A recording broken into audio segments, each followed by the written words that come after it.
بسم اللہ الرحمن الرحیم۔ محترم ناظرین، السلام علیکم ورحمۃ اللہ وبرکاتہ۔ خشکی سے نجات کے لیے 1 چمچ ماؤتھ واش کو 1 چمچ پانی کے ساتھ مکس کر کے بالوں پر ہلکا مساج کریں۔ پھر ایک تولیہ کو پانی میں گرم کر کے سر پر لپیٹ لیں تاکہ بھاپ بالوں تک پہنچ جائے۔ تقریباً 10 منٹ تک لپیٹ کر رکھیں۔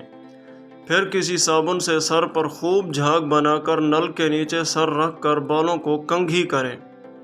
سر مکمل صاف ہو جائے تو زیتون کے تیل کو لیموں کے رس کے ساتھ ملا کر سر پر ہلکی مالش کریں اور بالوں کو دھوپ میں سکھائیں۔